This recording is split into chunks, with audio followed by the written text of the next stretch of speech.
تعرفي ان في نوع من السكر بيجي للحامل في الشهور الاخرانيه ويمشي فورا بعد الولاده على طول كانه ما كانش موجود اصلا عندها.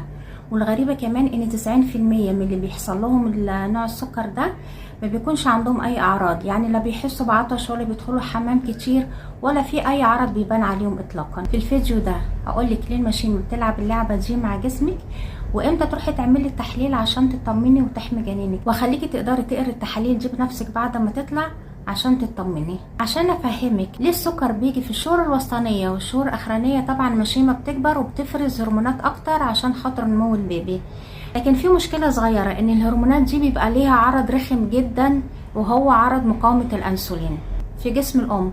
يعني بيمنع الانسولين بتاع الام ان هو يحرق السكر في جسمها، فلو البنكرياس بتاعها طبيعي وشغال هيقدر يقاوم الحركة دي ويقدر ان هو يظبط الدنيا.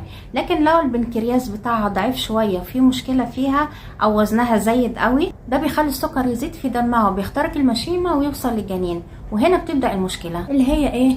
اول حاجة السكر ده بيتخزن في جسم الجنين على هيئة دهون، فبيزيد حجمه جدا، بيوصل حجمه حتى 4 كيلو. طبعا ده بيصعب قوي موضوع الولادة ولازم تولدي قيصري. تاني حاجة السكر ده بيخلي البيبي يتبول كتير جوه الرحم، فطبعا ده بيزود المية جوه الرحم، وده بيخليكي ممكن تولدي ولادة مبكرة. تالت حاجة والاصعب ان هو اول ما بيتولد على طول البيبي طبعا بيجيله هبوط جامد جدا في السكر، لانه متعود على كمية السكر اللي جاياله منك طول فترة الحمل، فالبنكرياس بتاعه بيبقى بيشتغل بأعلى طاقة، فاول ما بيتولد ما بيلاقيش كمية السكر دي وهو لسه بيفرز الانسولين بتاع البنكرياس بتاعه، فبيجيله هبوط جدا في سكر الدم، فبيضطروا ان هم يدخلوه الحضانة. طب هتقولي لي يا دكتورة، طب ما انا حللت السكر اول الحمل وطلع كويس قوي. فانا هقولك ان مش كفايه اللي انت تطمني على السكر بتاع اول الحمل، لازم تعملي تحليل جديد لما المشيمه تبدا تكبر وتفرز الهرمونات الكتير. لازم تعملي في الاسبوع من 24 للاسبوع 26، يعني في الشهر السادس على اول الشهر السابع، اللي هو وقت ذروه هرمونات المشيمه.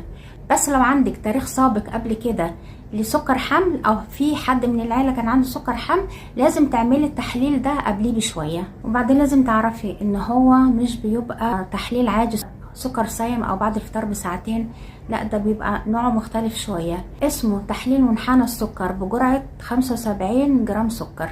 انت بتروحي صايمه 8 ساعات، وبعد كده بتروحي تعملي التحليل ده، بياخدوا عينة دم. بعد لما بتخلصي بيشربوكي جرعة 75 جرام جلوكوز.